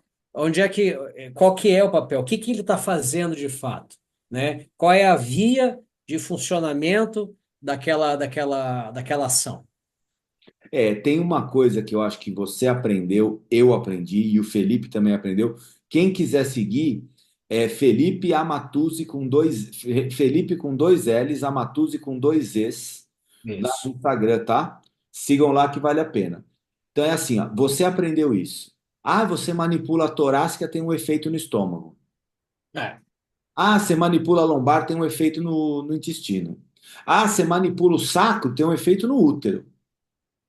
E aí o que acontece? A gente precisa de estudo para provar isso. E o Amatuzzi foi um cara que estudou isso em paciente cardiopata. E aí ele trouxe o estudo dele em cardiopatas para a gente, falando da questão de efeitos da manobra de manipulação no sistema nervoso autonômico em cardiopatas. E aí a primeira coisa que eu deixo claro para todo mundo é assim: não façam estudos de sistema nervoso autonômico em pacientes normais. não vai dar nada. Exato, porque assim, Léo, você tá com o corpo equilibrado, sua autocura tá É, maravilha, certo? é. Então eu vou manipular sua torácica, você vai ter um ataque cardíaco? Caralho, se você tivesse alguma coisa antes, eu até concordo. Agora, se você não tem nenhum fator de risco, não tem por que isso acontecer. Exato. Então, assim, primeira coisa, quer estudar sistema nervoso autonômico? O paciente tem que ter algum tipo de patologia. Segunda coisa é, tenta estudar como foi feito nesse trabalho que a Matuso trouxe pra gente, que É o ele trabalho de doutorado dele, se eu não me engano. isso, foi o doutorado, que ele usou Doppler, ele usou uma avaliação de medida da dilatação arterial, entendeu? É Então, um assim, puta essas trabalho. medidas, puta trabalho, essas medidas fizeram com que o trabalho tivesse um puta peso quando a gente fala de sistema nervoso autonômico. Então, se você pegar algumas revisões sistemáticas falando de atuação de manipulação em sistema nervoso autonômico, o trabalho dele É uma pega o forest referência. plot e puxa para outro lado. Né? Entendeu? Então, assim, é um dos poucos trabalhos bem feitos, com uma boa metodologia, que acontece a mesma coisa que aconteceu no trabalho do Júlio. Ele puxa o forest plot para o lado nosso, que assim, É, a nossa manobra tem um efeito no sistema nervoso autonômico. mas por quê? Ele usou técnicas que têm boa descrição, ele fez metodologicamente e aplicou as técnicas de maneira adequada, que puderam ser reproduzidas, ele usou ferramentas de mensuração adequadas, né? Porque tem isso também, o cara quer fazer uma coisa, mas usa uma ferramenta que não é eficiente para medir o efeito que ele está procurando. E ele mediu, né? Sim, Ele até, na verdade, até se surpreendeu com o estudo dele, né? Que mostrou para exato. ele o quanto aquilo modificava o- a parte circulatória do paciente, né? O efeito circulatório que aquela manipulação causava, né? Mas por quê? Porque ele usou um instrumento de avaliação adequado ao que ele estava fazendo. E aí, cara, é pesquisa assim de altíssimo nível. E uma coisa que ele também destacou, que a gente já falou aqui também, mas tem que repetir, é que a gente precisa criar mais formas de raciocínio colaborativos em pesquisa de osteopatia. A gente Sim. não pode ficar cada um no seu quadrado, cada um no seu ambiente, pesquisando só aquilo, sem ter troca, porque se a gente não tem troca, a gente não Isso é que o evolui. Dan falou. Exato, o Dan falou isso também, o Renan falou isso, o Júlio falou isso, o Felipe falou isso. Então, assim, o que a gente conclui de todos esses caras são pesquisadores que querem consumir mais ciência. Cara, vamos pesquisar junto, Exato. vamos conversar. Vamos Sim. conversar que a gente vai conseguir chegar num ponto muito, muito legal. E agora, ó, assistam lá o episódio com o Felipe Matus, que é muito bom. Mas agora a gente não poderia fechar a nossa primeira temporada sem ter esse cara, porque esse cara foi um Olha, diferencial muito grande, né? o que eu achei muito legal, né, nesse último episódio da primeira temporada foi você pegar um cara que é da nossa geração, porque ele é da nossa geração, e é um cara assim que você vai conversar com ele, ele conversa tranquilinho, fala baixinho, maior paz do mundo. Cara, o cara tem uma visão do negócio que é fabuloso. E aí eu te digo, a gente tem que juntar esse cara com o Dan e com o David e deixar os três quebrarem o pau ali e a gente ficar assistindo, entendeu? Porque, cara, a visão dos três casa, entendeu? Cada um aborda a coisa de uma perspectiva que é impressionante. A gente está falando de um cara fabuloso, é um peruano, ele é franco-peruano, na verdade, né? É, Que mora na França hoje, que é o Rafael Zegarraparodi, isso. né? E ele, Que, e Zé, me ele- conta onde é que você achou o Zegarra.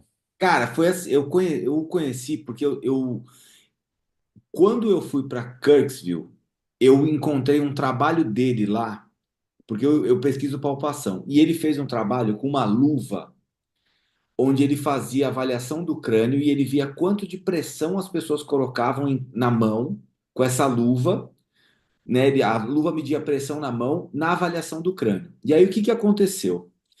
Eu fui sujeito desse estudo. Aí me perguntaram, você pode fazer? Eu falei, posso. Aí coloquei a luva e fiz. E aí tinha mais algumas outras pessoas comigo nesse grupo que estava lá. E aí essas outras pessoas também foram avaliadas. Aí eles falaram assim: deixa eu perguntar uma coisa. Vocês conseguiram sentir exatamente o movimento do crânio assim, assim, assim, não sei o quê? Eu falei, olha, eu fiz como eu faria no meu consultório. Eu fiz exatamente como eu faria no meu consultório. Eles falaram assim, sabe por quê? Olha aqui, aí eles mostraram o gráfico pra gente. Todas as pessoas que fizeram a ausculta do crânio nesse estudo tinha de dado coletado, tava aqui, ó. Nosso grupo todo ficou aqui, homogêneo, uma linha horizontal. Oh, que legal. Por que que vocês colocam menos pressão? Todos vocês desse grupo. E era um grupo todo da Escola de Madrid, que a gente estava levando Aham. lá. E aí a gente começou a conversar. E aí o Rafael quis falar comigo. E aí a gente fez uma reunião pelo Zoom, porque nessa época ele estava no Peru. E aí eu acabei conhecendo e convidei ele para o CIOST de Florianópolis, que foi no ano passado, 2023. Teve um CIOST, e aí nós chamamos ele para dar uma palestra no CIOST. Aí eu conversei com ele e tal, não sei o quê. E aí ele falou desse movimento que ele está que ele tá fazendo com alguns outros osteopatas franceses, que é tentar trazer o tratamento da osteopatia. E aí ele faz uma analogia que eu acho muito legal, que é assim, ele fala assim, imagina o seguinte, o Dr. Steele chegou para atender um paciente com uma condição de dor de cabeça. E aí o Dr. Steele vai lá e coloca a mão na cabeça do paciente e faz algumas coisas. Um pajé chega para atender um paciente com uma dor de cabeça. Ele vai tocar provavelmente a mesma região. É, Um pastor vai fazer uma bênção numa paciente com dor de cabeça. Ele vai tocar a mesma região. Então, assim, o quanto que é do toque, o quanto que é da intervenção, o quanto é. que é da integração corpo, mente e espírito, que o Rafael fala muito, e o quanto aquilo é do poder da intervenção que está acontecendo, o quanto é do ritual, que vai ter o efeito placebo, e quanto vai ser no seu. Então, assim, esse cara, ele foi para o Peru, ele morou no Peru não sei quanto tempo, para ter Bastante. contato com os tratamentos indígenas, não sei o quê, não sei o quê, não sei o quê. E aí ele simplesmente conseguiu fazer publicações e artigos que ele trouxe para a gente, integrando o conhecimento ancestral de medicina com o conhecimento moderno de osteopatia e de ciência, Porque uma coisa que poucas pessoas sabem é que o Steele morou em território indígena. dos índios No- Shawnee.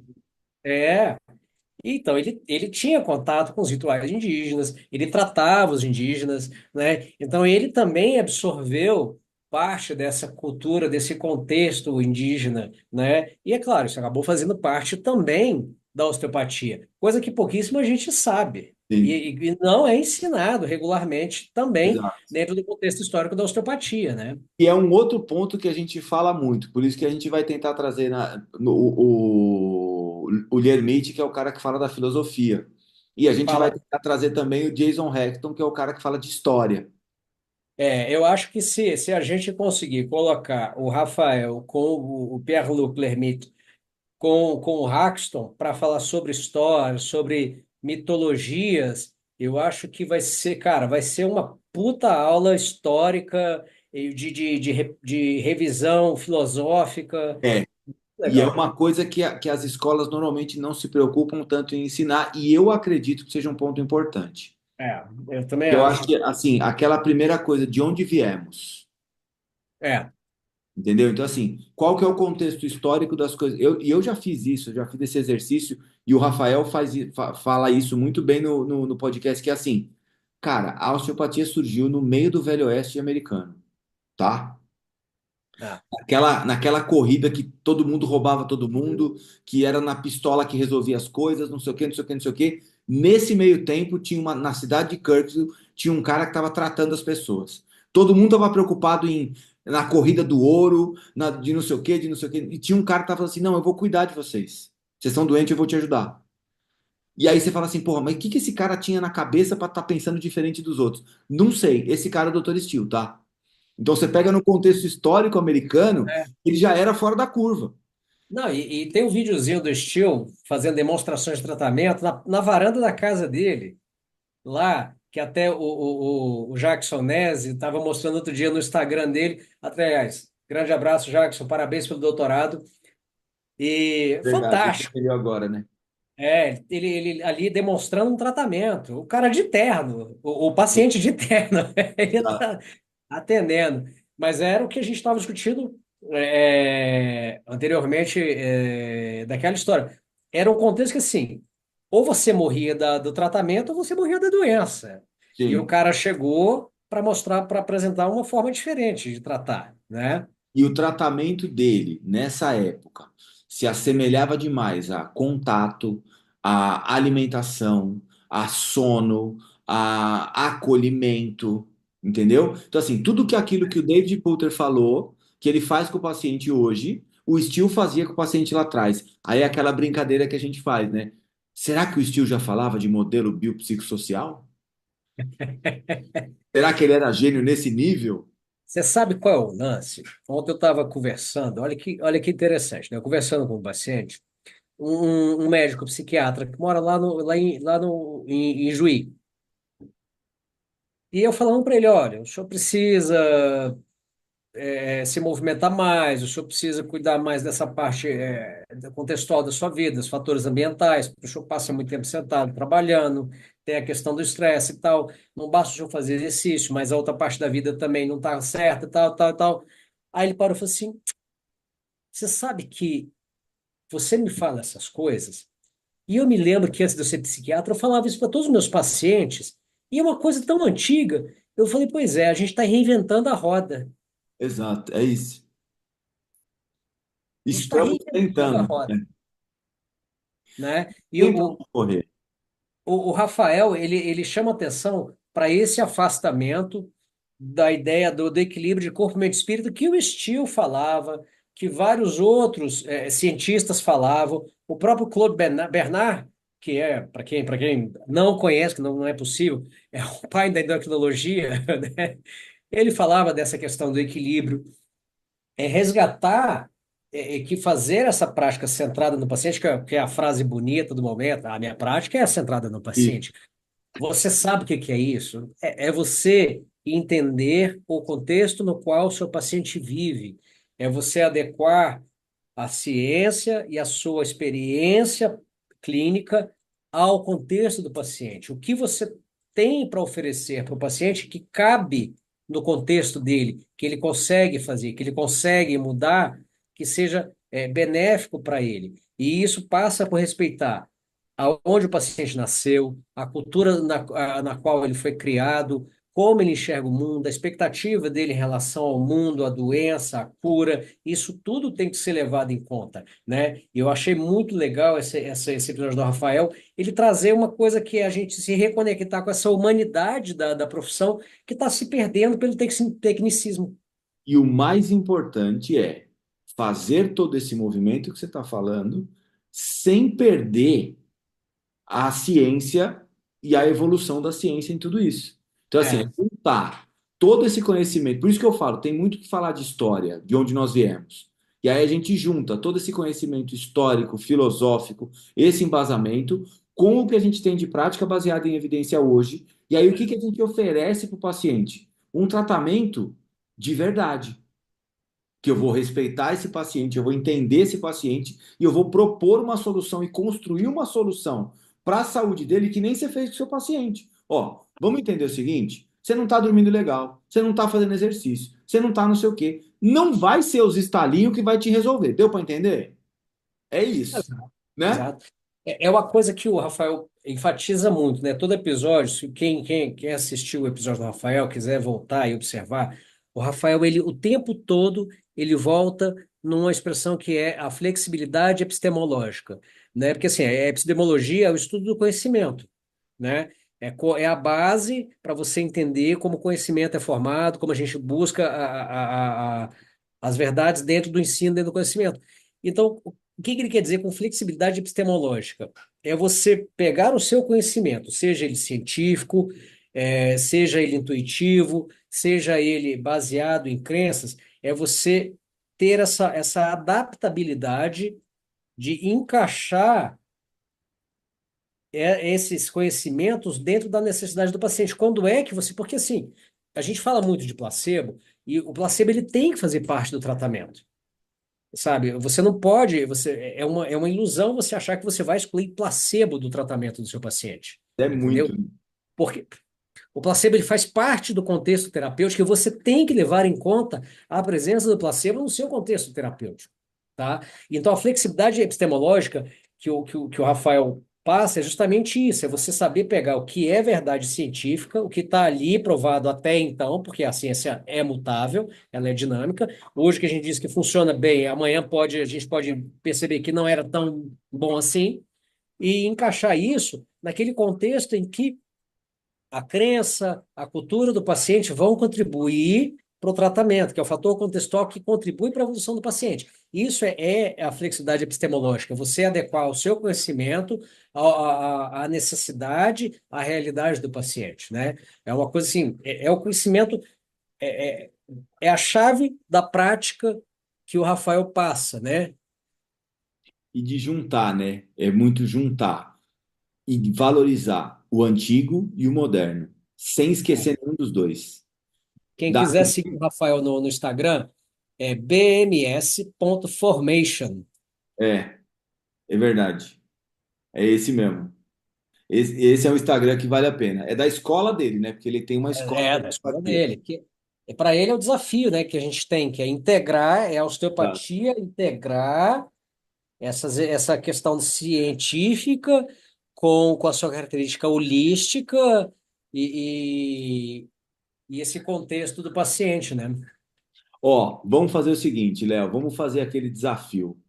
Nós vamos fazer uma coisa. Eu vou falar uma frase e vou falar uma frase de um episódio. E depois, na sequência, você fala uma frase de um outro episódio.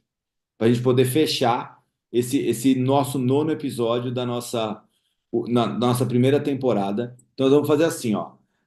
Você pode começar. Você fala uma frase e você fala de qual episódio é essa frase que te marcou. E aí depois eu vou falar uma outra frase de um outro episódio que me marcou e a gente vai fazendo esse bate-bola para poder fechar esse nosso vídeo aqui de fechamento, esse nosso último episódio da primeira temporada. Combinado?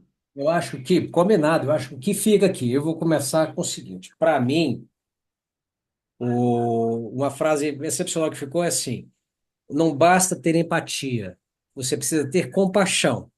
Porque quando você tem compaixão, você age em benefício do paciente.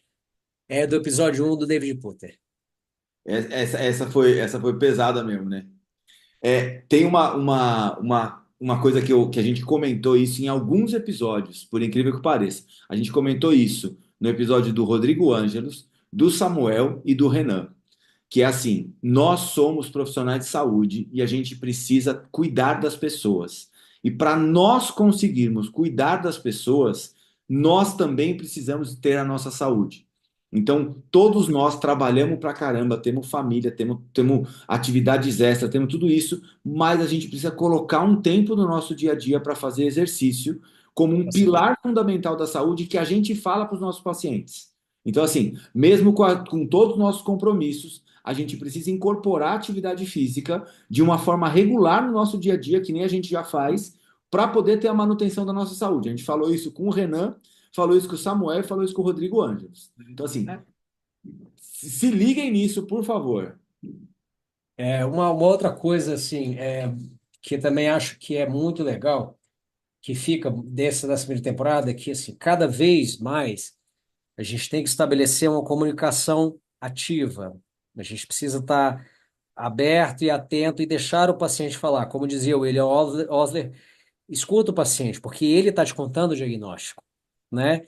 Então, essa comunicação ativa, ela traz elementos. Ah, mas o paciente fala muito. O paciente vai falar muito porque ele precisa falar muito. O seu papel é É. escutar e a partir dali você vai construir o seu raciocínio clínico tem que ter humanidade no raciocínio clínico. Ele não é uma coisa puramente técnica. Você tem que ter humanidade para você entender o contexto, a cultura, as crenças daquele paciente, para que você possa construir uma aliança terapêutica, estabelecer uma confiança terapeuta-paciente que seja sólida, para você poder fazer um tratamento que seja efetivo, para que você possa educar o seu paciente, para ele depender cada vez menos de você. Ah, mas aí eu vou ficar sem paciente. Não, você não vai ficar sem paciente. Porque o paciente que você cuida hoje, que você ensina ele a se cuidar, a identificar quando o corpo dele não está bom e o que ele consegue fazer sozinho, ele é o paciente que sempre vai voltar em você. Seja para fazer a consulta, ou seja através de mensagem, você assim, olha, está acontecendo isso, eu fiz isso, isso, isso. O que que você acha? Tá. Você, olha, eu acho que É. é isso mesmo. Continua. Não, não, não faz isso, faz aquilo. Isso também é tratamento, esse é cuidado. Isso é estabelecer uma relação de confiança. É o paciente que fica com você a vida inteira. Você tem isso, tem, e tenho certeza que o pessoal A que família toda você vem, tem os aquelas pacientes que falam amigos. assim: você não pode morrer antes de mim. E se você morrer antes de mim, eu não tenho com quem me tratar. Isso Exato. ficou em vários episódios também. Ficou com o Dan falou disso, o David falou isso, o Rafael falou disso, né? E tem um negócio, e acho que foi um unânime, que eu acho que todo mundo acabou falando um pouco disso, que é assim, ter um pensamento crítico não é limitar a sua prática, é o É. contrário. É você ampliar sua prática com o que realmente funciona. Então, a gente conseguir distinguir de verdade o que que é ciência, o que que é pseudociência, que a gente tem até a nossa pergunta que a gente fez no final de todos os episódios aí, qual é a sua pseudociência favorita, mas assim, no sentido de brincar mesmo, mas assim, a gente não pode confundir essas duas coisas e entender que a gente consegue trabalhar baseado em evidência de verdade tendo um pensamento crítico muito importante. Então, a gente consegue tirar a pseudociência do nosso consultório sem problema nenhum, sem esforço nenhum, tendo um raciocínio crítico e um raciocínio clínico embasado em ciência. Então, a gente viu isso tanto no episódio do Júlio quanto no episódio do Dan. O Samuel também acabou falando um pouco disso, o Renan também falou da importância disso, o Rafael também falou disso. Então, acho que em todos os episódios a gente fez essa brincadeira desse jogo para diferenciar uma coisa de outra e entender exatamente como é que a gente vai colocar isso na nossa prática. E isso não significa ignorar a crença do paciente que aquela reza, aquele chá, aquela pomadinha de sebo de carneiro capado virgem, entende? Exato. Vai fazer efeito, porque aquilo faz parte da crença dele, aquilo tem que ser respeitado. Uma coisa é você falar assim, então, seu José, só o sebo não vai resolver o seu problema, entendeu? Então, passa por respeitar a crença, desde que você entenda que aquilo faz parte do contexto cultural. Uma coisa é você pegar um paciente que você observa que está usando uma pseudociência porque ele foi induzido a usar uma pseudociência por alguém mal intencionado ou mal formado, e aí você sabe que aquilo ali não está encaixando no contexto cultural. Outra coisa é você pegar uma pessoa que aprendeu lá com a avó dele que passar o sebo de carneiro virgem capado era bom para tratar o reumatismo, Exato. entende? Aquilo tem um aspecto afetivo, tem uma questão cultural, emocional, que entra no contexto do placebo, que traz conforto emocional àquele paciente. Ele lembra da avó, lembra da mãe, entende? E aquilo precisa ser respeitado. Isso é flexibilidade epistemológica. Você sabe que aquele sebo não está fazendo efeito nenhum, cientificamente Mas falando, na circulação, na cicatrização, mas aqui, no bem-estar geral do paciente, está fazendo efeito, sim. Então ele é válido. vamos colocar isso no seu devido lugar e dar o seu devido valor. É isso. Exato. Porque, apesar da gente ter feito a pergunta para todo mundo sobre a pseudociência, a gente quer dizer o seguinte: ah, você é radicalmente contra a ventosa porque Na nossa primeira temporada, a Ventosa ganhou aqui como a pseudociência favorita. Gente, o problema é o seguinte: até hoje não existem estudos que mostrem que a ventosa, como recurso terapêutico efetivo, altera a fisiologia, acelera uma recuperação, funciona, tá? É só isso. Não existem estudos. É só isso. Agora, se você se sente melhor psicologicamente porque você está botando na ventosa, meu amigo, bota. Mas não Exato. esquece de fazer esse exercício, de procurar um profissional para te ajudar no seu problema. Quer botar sua ventosa? Compra só uma maletinha e faz você na sua ventosa em casa. Ou E ó, pede pro teu colega que faz. Pronto. quer ver um negócio interessante? Apesar de ser um podcast de osteopatia, da gente falar de tratamento hands-on, que são tratamentos passivos, quase todos os nossos convidados falaram da importância do paciente como agente ativo no tratamento. Então, todos os nossos convidados falaram assim: olha, o paciente precisa se movimentar, o paciente precisa entender o processo de recuperação dele, ele precisa se colocar de forma no papel principal da recuperação. Não sou eu que vou resolver tudo como osteopata. Então, assim, isso aí foi muito interessante porque a gente conseguiu trazer pessoas nessa primeira temporada que não tinham essa síndrome de Deus tão exacerbada. Talvez É, você usar a ciência faz você abaixar um pouquinho a bola. Então todo mundo entendeu que ó, o tratamento osteopático é importante, porém só isso não vai resolver, tá? Não adianta. a gente precisa, quem está na formação de osteopatia agora, quem está começando, não importa se você tem, se você não se formou ainda, se você tem 20 anos de formado, a formação da osteopatia ela é tentadora. Isso é fato. Porque assim, você aprende coisas muito legais, você tem visões diferentes e, e realmente quando você aplica esse conhecimento de maneira adequada, você tem bons resultados. Mas o que é preciso entender é o seguinte: não existe tratamento que resolve tudo sozinho. Você não vai manipular todos os pacientes. Você não vai botar a mão no crânio e vai resolver a circulação no dedão do seu paciente. Você não vai manipular o fígado dele e o ombro dele vai ganhar mobilidade. Não, não funciona assim. Não funciona assim. Todo tratamento vai ter que ter começo, meio e fim. E aí, uma coisa importante de falar é o seguinte: e o nosso podcast, né? Essa primeira temporada, ela teve um começo, um meio e um fim. Então, esse episódio de hoje foi um episódio para a gente fechar e a gente agradecer a todos os nossos convidados. A gente fez questão de falar de um por um aqui, para poder agradecer todos esses caras que a gente trouxe aqui, porque são pessoas sensacionais que a gente admira. E aí, quem estiver assistindo esse episódio, faz o seguinte: coloca aqui nos comentários desse episódio quem você gostaria que a gente trouxesse para as próximas temporadas, entendeu? Então, escreve aqui uma sugestão de uma pessoa para a próxima temporada que a gente vai tentar entrar em contato e trazer. Pode ser nacional ou internacional, tá? Não tem problema, a gente se vira, Gente, né? é cara de pau, a gente conversa mesmo, vai E para falar de atrás. osteopatia, a gente já está aprendendo até chinês, se precisar, É. não tem problema, tá? Então, assim, o idioma não é uma barreira para a gente fala fluente aqui alguns idiomas, os dois, então dá para conversar os dois com tranquilidade. E assim, de verdade, esse podcast é feito com muito carinho, a gente se preocupa demais com tudo que a gente vai fazer, com a informação que a gente vai dar, que é uma informação de qualidade. A gente quer realmente transformar essa prática de osteopatia, aproximar essa prática de osteopatia com a ciência. Por isso que a gente tem todo esse trabalho, a gente podia estar fazendo um monte de outras coisas. A gente está Já está aqui em casa cuidando da nossa família. qualquer coisa que a gente quiser fazer, coçando o saco, era outra coisa, mas era, não precisava estar aqui.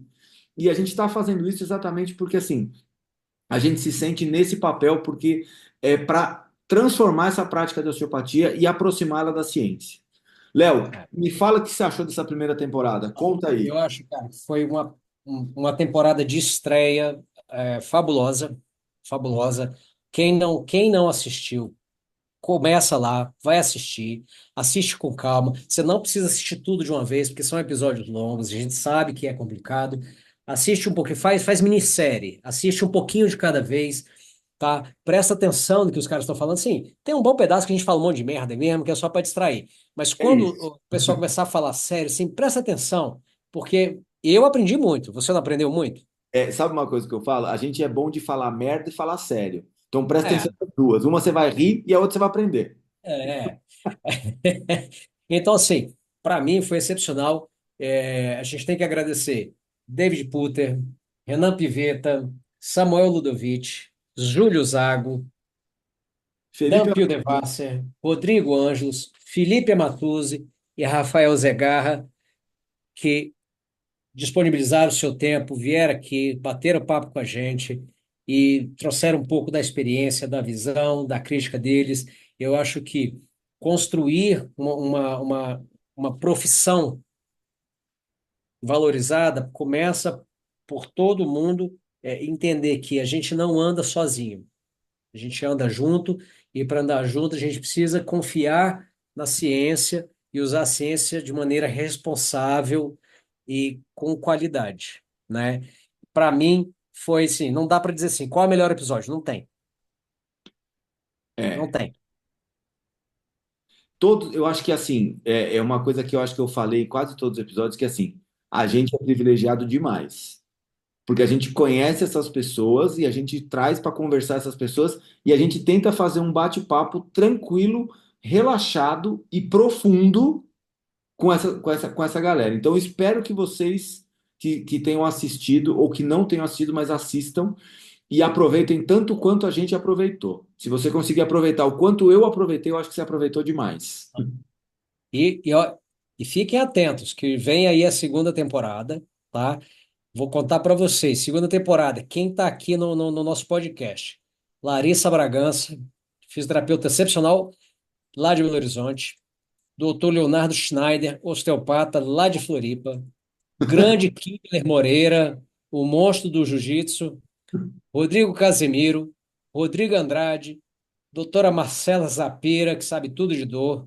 Doutor Sérgio Tomás, aqui do UNB.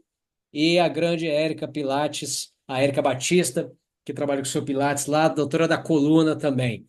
Imperdível essa segunda temporada também, hein? Aguardem, a segunda temporada vai sair mais ou menos em dezembro, tá? Então agora a gente vai parar um pouquinho essa primeira temporada para dar tempo de vocês assistirem tudo, tá? Assistam, comentem, sigam as pessoas no Instagram, façam perguntas para os convidados, assim, pô, assisti o episódio do podcast, você falou disso.